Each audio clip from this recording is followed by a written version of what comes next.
Hello, everybody, and welcome back to Madmen with a Box live for the 166th time. I am your host, Mr. Pixel, calling this meeting. Joining me, as always, is my business associate, OZChris. I'm handing in my immediate resignation. Can't say I blame you. Over there, you can see Gevain. Hello, hello. Below, it's Joe of the Corallos of comics. It's true. Hello. And lastly, not leastly, it's Landry of the Quinn Walkers. And we are here today to discuss the very first episode of the new era of Doctor Who, Rose.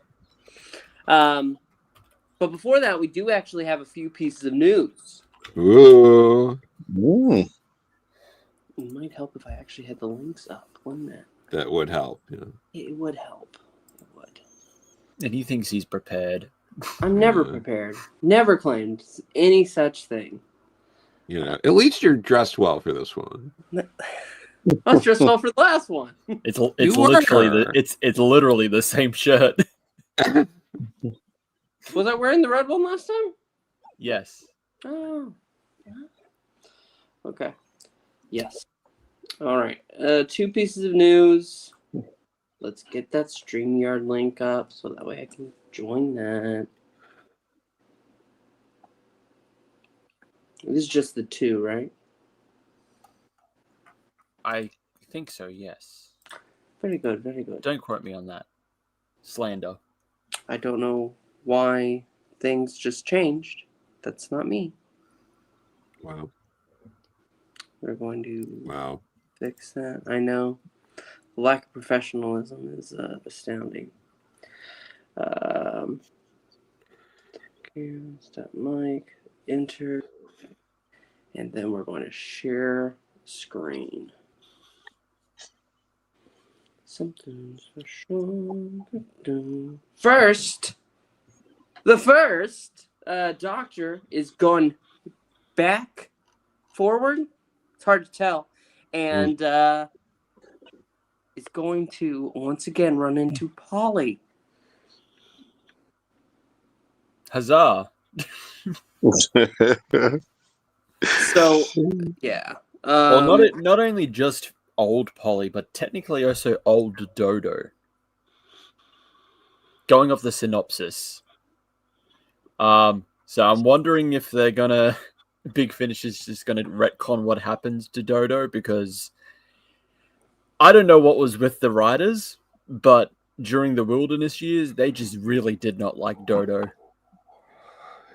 The worst stuff imaginable happened to her. Who knows? Redemption. Well, we already know Dodo's end with the last box set, so Yes. she runs away with animals. I will say I like this series. Thank you. I like this series. I think it's getting old that this is the third box set in a row where the gimmick is, what if a previous companion came back, but they're older? Like This is the third box set in a row, and these come out once a year. Like this series in particular. Like, I'd like something different, please. That's what I liked about like the first two boxes and then the third one, which kind of started this trend. But 3 in a row of just like, here's a first Doctor companion, but they're older and they're back. Yeah. Nick Briggs, can you spice it up a little bit, please? The answer was no. The answer is no. Speaking of spicing something up, let's go ahead and cut up the Sea Devils. It didn't change. It didn't change the screen. It helps when you change it, Pixel. I'm trying. I'm trying. It helps. It's one It of helps those when you days. get the right thing on there. You know, from the depths. Here we go. Sure. From the depths. for the very first time, a special re-edited edition of the classic Doctor Who adventure, The Sea Devils, heads to BBC iPlayer and BBC4 on the 7th of December. Get fucked, everybody else. It's funny because I did see someone say, like, someone tried to argue just like, oh, this is a really good way for like fans to get on board with the show, yada yada yada. And I'm just like, yeah, if you live in the UK, like this stuff is not available unless you use a VPN or you wait for the DVDs and the Blu-rays to come out.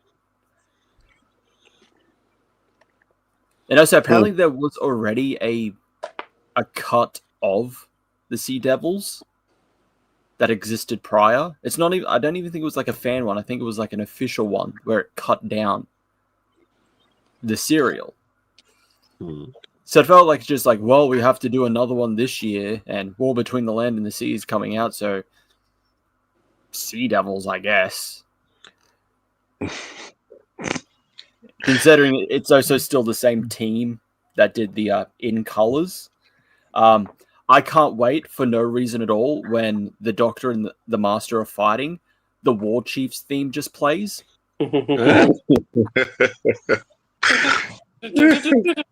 Makes sense. Or just Master Vainglorious again for no reason at all.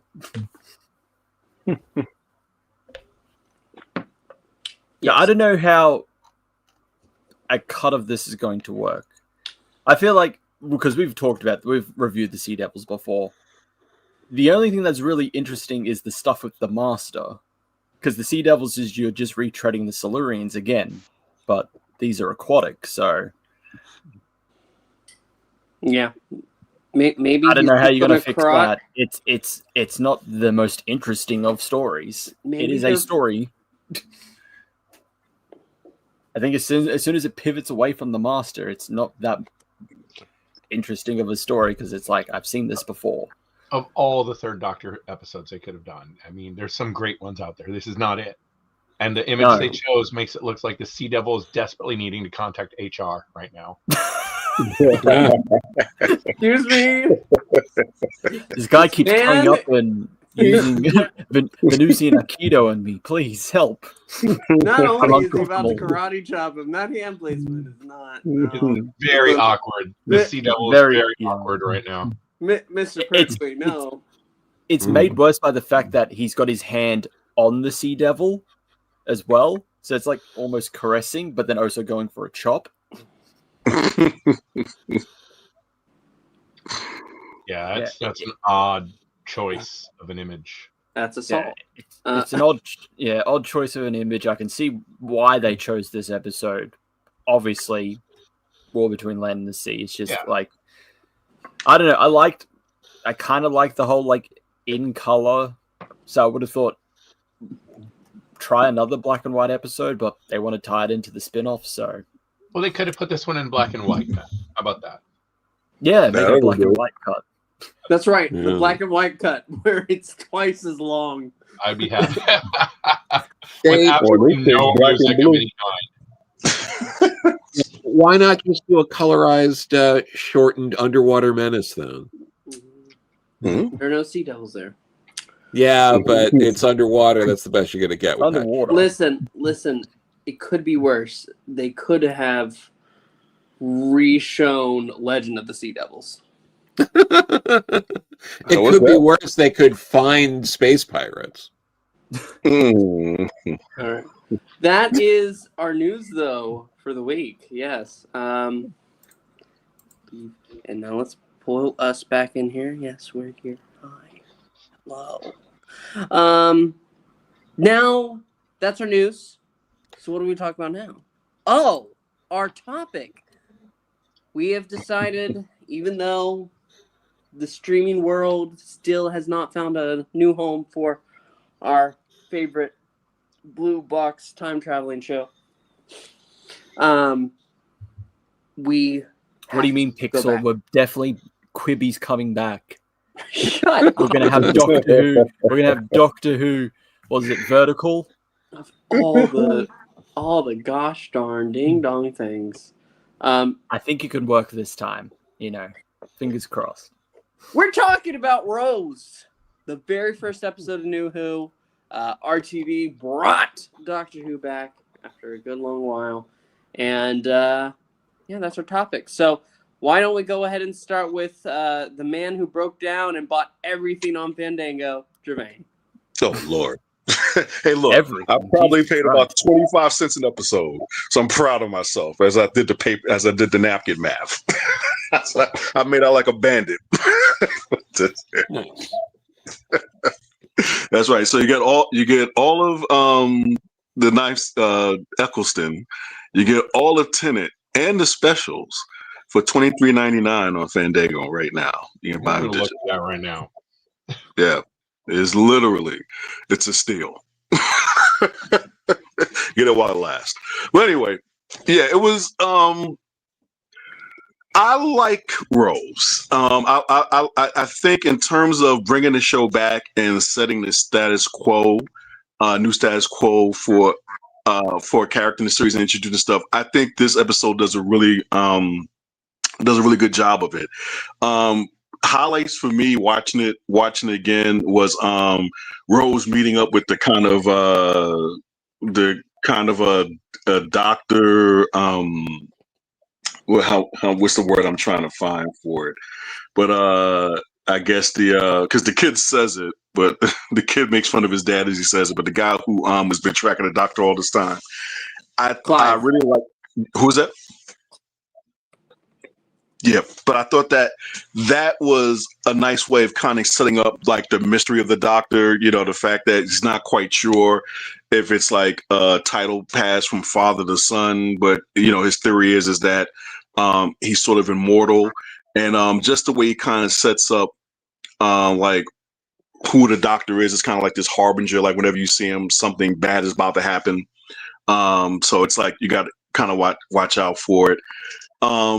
Rose is actually a pretty good POV for the audience. And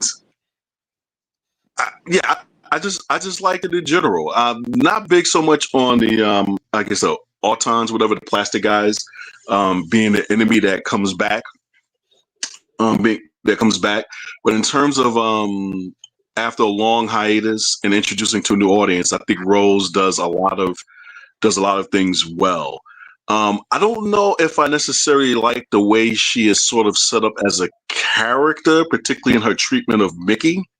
That would probably, I would say, be my biggest to it. It's a cold line at the end, when she says to him, "Thank you," and he says, "For what?" And she's like, "Exactly." Because I don't know if that serves as if that necessarily makes her the most sympathetic of characters or likable of characters. I think if she had said it to a mom, it might have made a little bit more sense. But I don't think Mickey was necessarily responsible for her choosing life as a shop girl. That's just me. But eventually Mickey gets his redemption in the end, and I think this episode works really well in terms of introducing the series. Not only bringing it back for an old audience, but also for a new one. When you tied into the second episode, because I actually watched both of them back to back. I think it was The End of the Earth was the title of the second one. It's like, because the first one does a good job of setting up the sort of status quo of introducing you to who the doctor is, that there has been some tragedy that's kind of set him on a new path. You have Rose as this POV character, someone who's looking to do a little bit more with her life, and you're going to see that she gets exactly that with the doctor.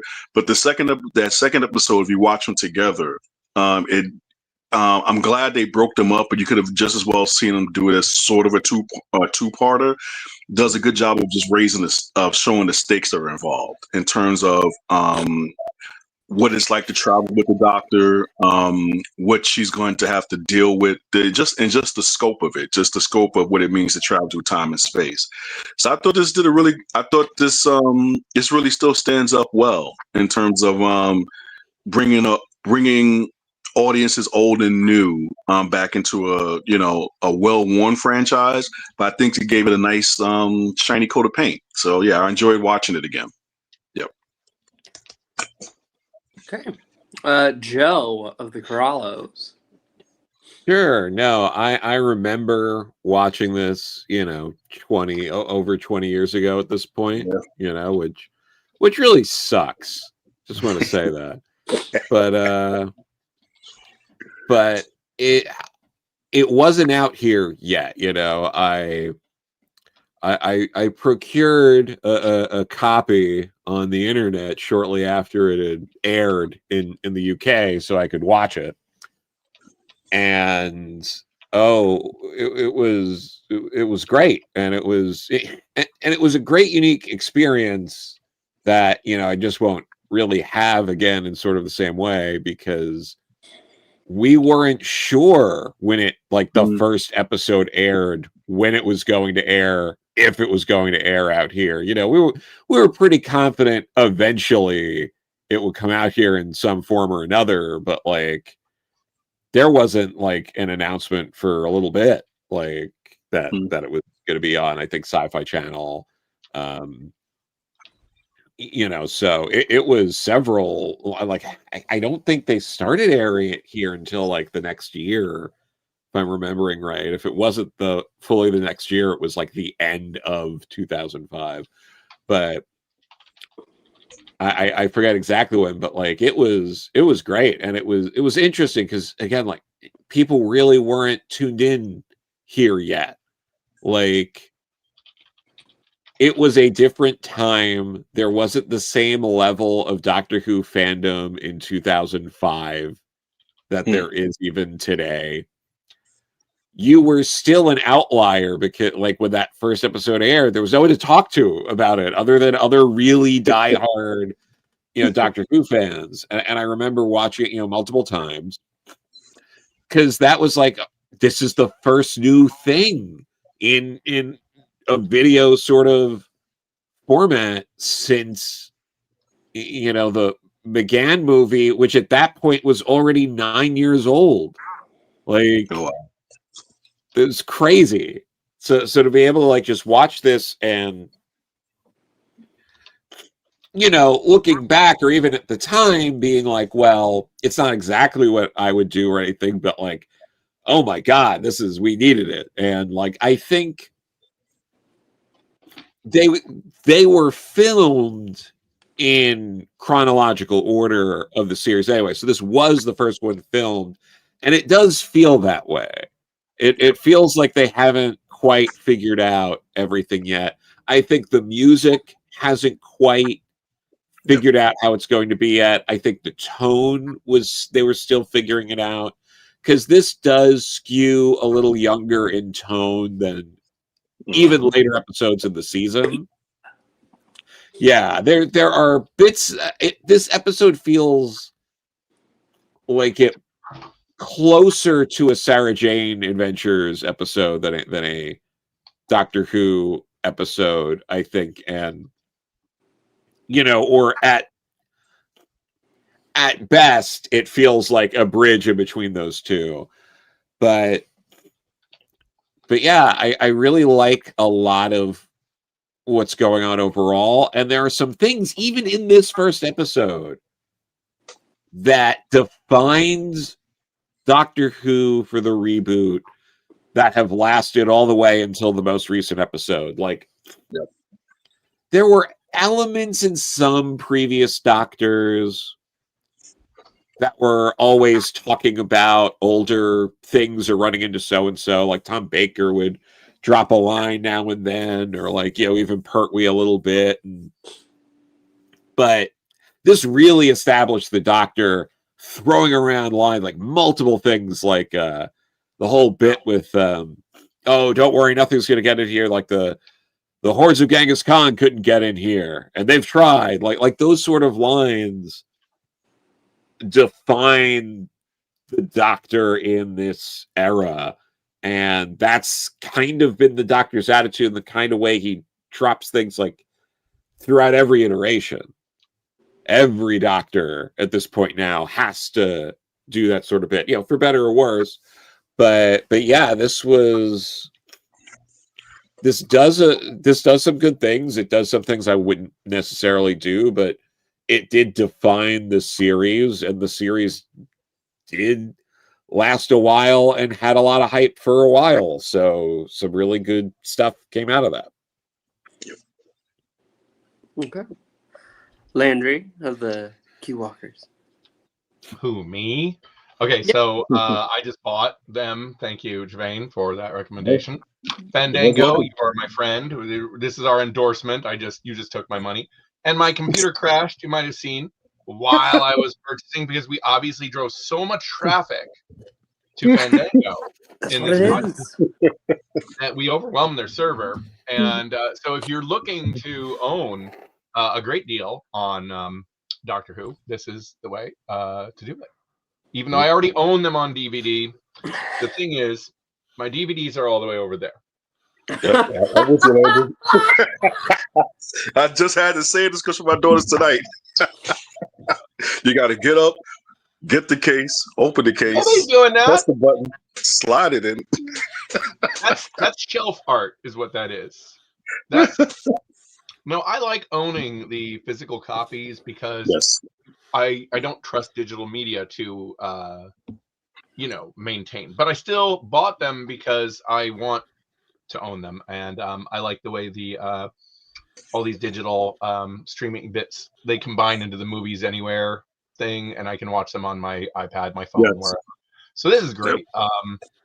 I just went ahead and bought 9th through 12th, and after that Doctor Who ended, so there's really nothing left to get. And then on that note, 9th,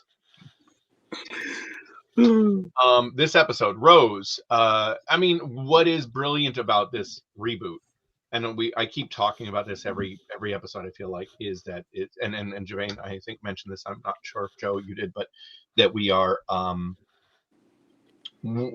Rose she's there to be us. We are not meant to know anything about the Doctor. The Doctor is just mysterious and strange, and we learn everything about the Doctor as Rose learns it.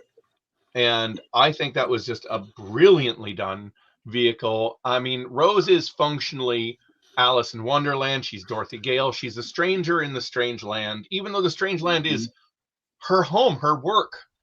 It's still strange because of what's happening, and it's a great inversion of that storytelling device. It's just strong storytelling, and it's Doctor Who back to William Hartnell's first episode, a cantankerous, mysterious man in a box.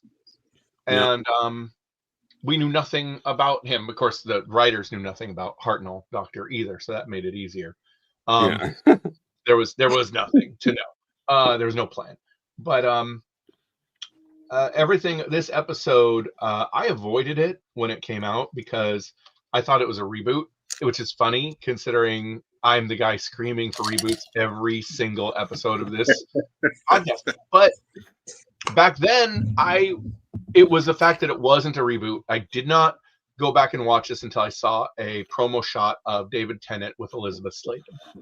Now, my introduction to the Doctor was during the Fourth Doctor era, when Sarah Jane. It was after airing, but it was probably around 1980. But I started with that era. I started with Seeds of Doom, Sarah Jane Smith. So when I saw that, I suddenly realized, oh, it's the same show. I didn't know that. It took me till 2007, I think, to watch any of it. And when I did, it was absolutely, I was immediately hooked. Yes, I think that I agree with what I'm hearing about this episode. Ages plays a little young by later standards, but it's not bad. Of course, the Mickey garbage can effects are terrible, but I don't care. I don't care. I wouldn't care if it was full Ray Harryhausen. I would love Ray Harryhausen. I don't. If the story is good, and the story was, if the characterization is good, and it was, and if the acting is good, and it was, the cinematography, the music, everything, did it get better? Had it found its footing? Did it get better? Yes. Had it found its footing yet? No. Did it start strong anyway? Yes. What a strong start to what ended up being a few years of great television followed by some struggle. And unlike now, it felt like RTD had at least some ideas, some good ideas to get out. Yeah, absolutely. It was fresh. Yeah. He had the juice. Yeah, there you go.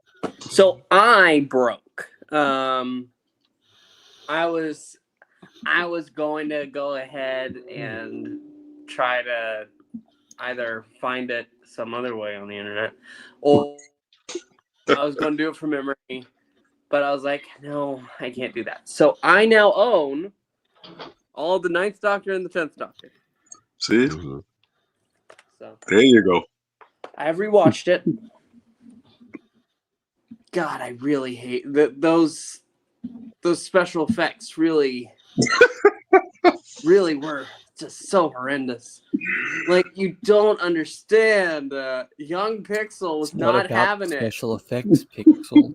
Young Pixel was not having Classic it. Classic Who had a budget of 2 sticks and 1 pebble that they had to share with other shows. Young Pixel did not know what a world he lived in that he could look at that and go, "This is terrible." Young Pixel would probably look at, like, I don't know, any Marvel film now that's like very heavy CGI and be like, "Wow, that's a great story." No. Black Widow is a masterpiece. What a story. Look at the CGI in there. That looks so good. It must be a really good film. You had Wow, Ahsoka was a great series. Look at the CGI in there. well, I mean, if you want to go ahead and look at my point of view, my second attempt was with A Runaway Bride. The Raknos and the physical elements of that story were fantastic. The ones in here are okay because they're autons, like, and everything else is this awful CGI. The nesting consciousness, terrible. Him with the trash can, terrible. Him with the giant mallet hand. Knew you were going there. The freaking mallet, which was unnecessary.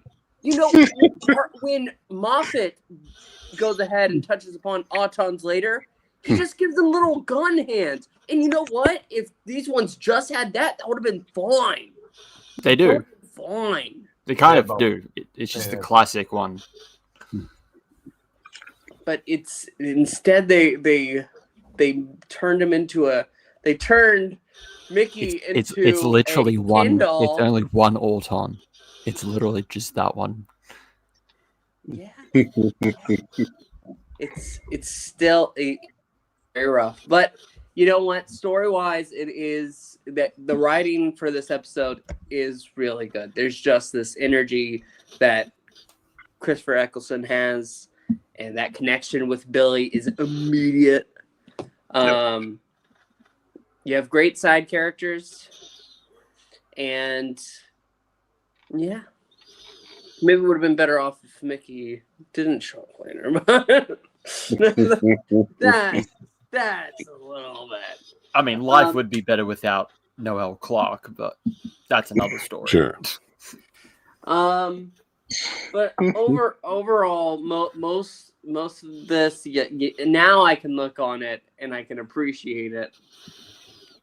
Wow, if I don't focus on the CGI, I can enjoy a story. Yeah. Yeah. It's fine. The next episode is still a better episode, though. It is. Yeah. Oh, yeah, absolutely. This one, it's better, but this one is the points it gets for being such a strong introduction, even though the next episode is more entertaining, more engaging, more fun in so many ways. This one nails an introduction, like one of the top introductions I've seen in cinema, personally. I think it's so strong. Oddly enough, one thing I think beats it out is a Fast and Furious movie for introduction. Good God. I know, but hear me out. There's the one that introduces I have Jason no Statham, top. and I do not like these movies, but you just watch the introduction of Jason Statham. It is one of the best written things I've seen in a film because it's all show, no tell. It's so strong. I have no right to say. You know what? I've never Whoever seen did any that of those film, we'll movies. get them to be the showrunner. What? Okay, I challenge any of you. Landry- Watch that introduction. Landry, What's that? yeah, Landry has a point. When they do the soft reboot in Fast and Furious, it works. It works. It doesn't negate any of the movies that came before it and all of the cheesiness, but it actually works. It just, he's right. Mhm. When they introduced Jason Statham's character, all Yep. minutes, all quiet, all Yep. impeccably executed. Yeah, there's Yep. an there. Okay, there's a whole other podcast we could do about that movie series, that bizarre, strange movie series. But I will stop. I will stop. Well, now it's Chris's time to talk. So, what do you say, Chris? All right. So, you know, as I've said before, this was not the first episode I watched of this series. It was the second episode instead. But no, then going back to watch this episode, I think it's as the opener of not only just this first series, but to bring Doctor Who back, especially for a new audience, which is obviously kind of the intent to bring new people to this show. I think it works. It works incredibly well, especially when you compare it to series 14 of like, let's try and bring in a new audience. Like, Yeah. it's astounding that Russell just didn't look at what he did prior and just tried to like try and do it again, but not as bad. Yep. But no, I really enjoyed this episode. Yes, the CGI has not aged well, but it's 2005. The camera quality has not aged well. It's 2005 because the writing, everything, that scene, that just what long shot of just the Doctor and Rose walking down is probably better than most stuff from current era of Doctor Who, of like what we've got recently. I think it's great. Reintroducing the Doctor where you kind of don't know anything at all for a new person's perspective. It works incredibly well. Having Rose be the focal character works incredibly well. You get quite a lot about Rose just from this single episode. Yes. About her life and kind of how she feels about her life. It's just essentially a repeating cycle until something like the Doctor appears in her life. Yeah, it is a bit not jarring, but weird when, you know, she decides to travel with him and she says to Mickey, "Thanks for everything." No, thanks for what? Exactly. It's like, that's kind of harsh. Like, that's your boyfriend. Yeah. Like, There you go, man. Yep. Yeah. like several scenes prior, you were like, "Oh, Mickey could be dead and you don't care, Doctor." Like, what the hell? Especially with like instantly. You don't need to say it. You can show it with what Rose is like as a character. When Autumn Mickey is attacking, one of her first instincts is to get everyone out, every innocent civilian out. And then when the Doctor is in trouble, she comes in and saves the day. Like, it's great. It's fantastic. Chris Eccleston as his introduction as the Doctor is great. All the side characters. I think, it may not be the best episode, but bringing the show back, I think it's up there. Yeah. It really did a fantastic job of bringing Doctor Who back to screens. It's just, it's a far cry from what we got when Russell came back. Yeah. It's just like this is like, this episode is like one of like these several episodes you should pick and be like, where did it go wrong? Like, this is kind of storytelling we should have gotten, but we didn't. But that's beating a dead horse. Regardless, Rose, I think it's great. It's fantastic even. Okay. Yep. So fantastic. So before Gevain, we get into ratings, facts, because oh boy, is there a lot. Obviously, because it's the first episode of the revival. This is actually the not only was Rose the Doctor Who debut for almost everyone on this So everyone that worked on this, everyone that starred in this, was their first time in Doctor Who, except for one person. That was model unit supervisor Mike Tucker, who was the visual effects assistant from the original 1985 to 1989 run of the classic series. The visual effects department actually worked on The Curse of Fatal Death, the Red Nose Day special, or Children Need special. This is... I had a bunch of this. There was a documentary, kind of a documentary, that came out at the same time as this, called Doctor Who: A New Dimension, narrated by David Tennant. Huh. So your future Doctor was already doing some more Doctor Who stuff before he even joined. And until David Tennant took over, this actually returned the actor is credited as Doctor Who, not as the Doctor. I think when David joined, he said, can you just call it the Doctor, because that's the character's name. They're not Doctor Who, so just call it the Doctor. Where is it? There's this whole bunch of other stuff here. Oh yeah, the Sonic Screwdriver comes back. It was last seen in the series, The Visitation, then also the Doctor Who movie. Then, weirdly enough, despite the fact that's the main antagonist in this episode, the Autons are not named. Mm-hmm. The nesting consciousnesses, that's it. They are, it's only the nesting consciousness. They are credited in the episodes. In the episode credits, they're referred to as Autons.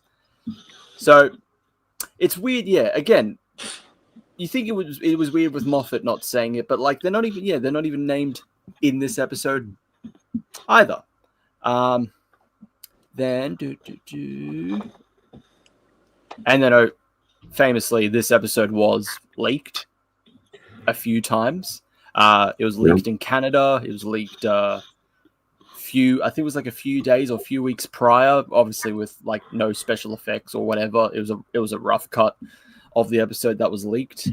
And also, this is the first time that a character has directly referred to the Doctor as Doctor Who since The War Machines, a first Doctor episode. Okay, that's because I'm pretty sure, after that, they never refer to him as like Doctor Who. It's always just been like Doctor Who. And this is the first TV story since Mission to the Unknown to consist of a single standard length episode. Jesus. Oh my God. And this was the first time that someone who had written for the show written for Doctor Who took charge, because Russell T Davies wrote Damaged Goods in the Virgin New Adventures line. And obviously he would not be the last, eventually. Mark Gatiss, Jimmy's favorite. If Jimmy was here, we'd be like, you got to mention Mark Gatiss. The best. Robert Shearman, obviously, Paul Cornell, they would all eventually write episodes in this series. All right, so let's get into ratings. Gevain, give us a number. All right. I would say this. One of the things that I like about this episode, and what I like about the character of Rose, and like Chris had mentioned, even though she was very harsh with Mickey, her boyfriend, when she makes a decision, I think what really cements the role that she plays as this POV character for us, and really which kind of sets the tone for the show going forward. As she runs to the TARDIS, you hear the theme song playing. She's doing the slow-mo run, and the smiles coming across her face because she's realized she's breaking out of the monotony of her life. And I think it's just a nice exclamation point to the episode. And I'm tempted to give it a 9, but I'm going to give it an 8, only because of, I can go with Pixel with some of the CGI stuff. I think it skews you a little bit young. And the second episode, I think, really does more to cement where the series is going to go than the first. But I think it's a solid 8. It's What's funny is now that we've gotten past RTD's sort of second pass at this, it's kind of like when you deal with a lot of sort of new people coming onto the scene and doing really well in their first outings out, their sophomore efforts always seem to kind of suffer because it kind of exposes the fact that, how do I say this? Maybe he wasn't all of that great a writer, but he just had a really lot of good Doctor Who ideas and stories built up over years, and they just came exploding out at all once, and it just made for really great storytelling. Sometimes that just gets exposed. It's like sometimes you just sit around, you just had a bunch of Batman stories to write. You did it the first time. However you got them out there, and they're great because you just had that passion, that fire had been building up. But if somebody asks you to try to capture that magic again, capture that spark, it doesn't quite work as well. But it's like, I have to say, God bless RTD and this reboot and this quote unquote reboot of Doctor Who. He did a great way of introducing this character to a new audience without in any way throwing away the old. So it's an 8 for me. Yeah. Joe of the Corallo. Awesome. Yeah, I'm in like a little bit of a reverse to that. Like the episode's probably an 8 out of 10, but I'm giving it a 9 because of the like, there is a certain fondness from like being there when it was just starting up. That's just hard to ignore, and also seeing that play out and seeing the fan reactions online and talking to other big Whovians in person about it, and like just when you're with a group of people and friends who like a thing and there's nothing fucking new to talk about it for like 30 years.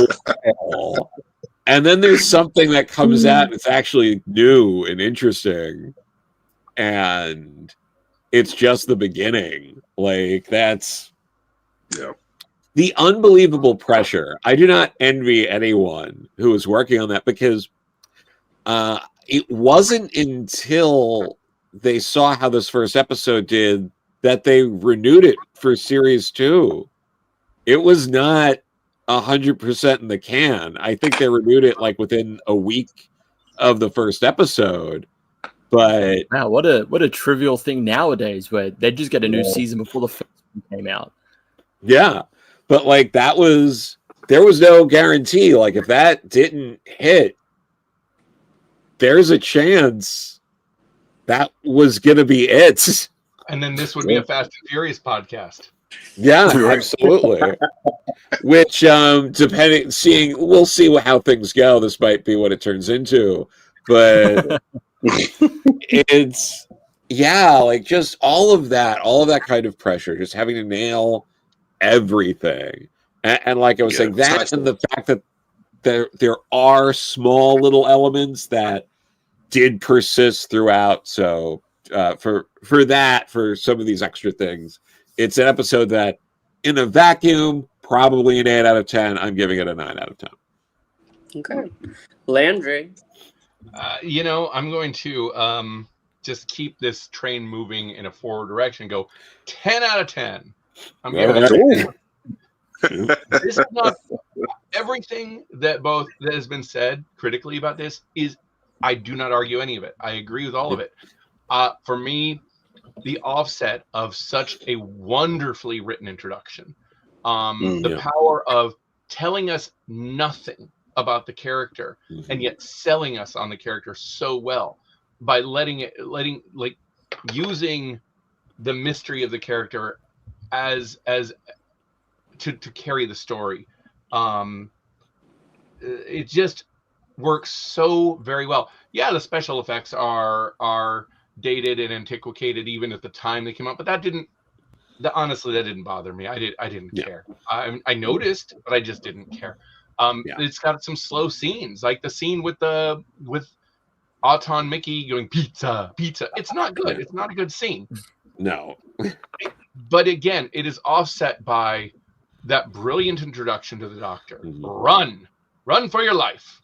The mystery of the Doctor, the way it closes, and we still don't know anything. And it could have ended there. They could have just done this episode, and it would have been captivating and wonderful, and just been a fun, weird, magical story, and it would have been fine.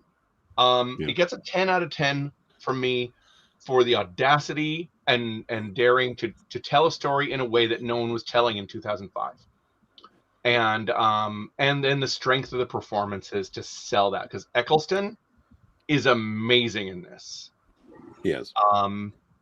And with just enough little bits of connective tissue to make the long-term fans, like when he's sitting there looking at his ears and stuff, like, we all know what's happening. If you know Doctor Who, we all know he's like, oh, this is my face. He's just seeing it. We know that, but they don't. If you don't know Doctor Who, you don't even think about that. You don't know what's going on. No. So 10 out of 10 for me. But with the caveat that I agree with all the criticisms. I'm outweighed by, I think, the strength of this amazingly wonderful storytelling and reinvention. Yeah. And real quick, I just like to piggyback on what Landry just said, because I think now I'm tempted to go 9 just based on what he said, is that I think unlike the TV movie, it doesn't feel a need to explain everything about itself. It doesn't feel a need to apologize for what it is. It's not trying to prove itself to the audience on a certain level. It just does what it does. It is what it is. And it has enough confidence in itself that some of this stuff will pay off later and that the audience will be around for it. So, yeah. Yeah, exactly. Yeah. Oh, it's me now. Go ahead, give it a 7 picks for the CGI. No, I wouldn't get. No, It's a 2. no, I wouldn't have gone 7. 7.5. 7.5. Listen, like I said, this is almost the episode that made me not watch Doctor Who. There is that certain thing that you go ahead, and now you can look at it like, oh well, that's cheesy fondness, I guess. Honey, sugar, babe. But it's, You're not wrong. No, 7.5. I got it. Because there's so many episodes after this that would have hooked me, that would have grabbed me, even if I didn't know. Just like you with season 2 being randomly your first. If any of those episodes, if Netflix had a randomizer list and I had clicked that and I had gotten any of the other episodes other than Aliens of London, would have been hooked. So 7.5. I can't wait to hear what you think about when we review Father's Day. But anyway. We already have. We can revisit oldies. We can go back. Yeah. There's no rules here. You have to send me the episode about the review of Father's Day so I can see what Pixel had to say about that one. 3! CGI was not good. Rose. 3. I really hated Rose in that episode too. Never was a big Rose fan, so her coming back at the end of this last season did nothing for me, guys. Yeah. I can imagine. Did the opposite. Chris, I want to hear yours. For me, I'm going to give it. I'm going to give it an 8.5. Okay. I think it's not the best episode in that series, but as to bring back the show, I don't think there's ever been like a more like really like they struck lightning. Yeah. Lightning in a bottle with how to bring the show back. I think it works incredibly well. And then following up with End of the World, I feel like you do have to follow up with that next episode because it does do so much more with now establishing how the Doctor and Rose work together.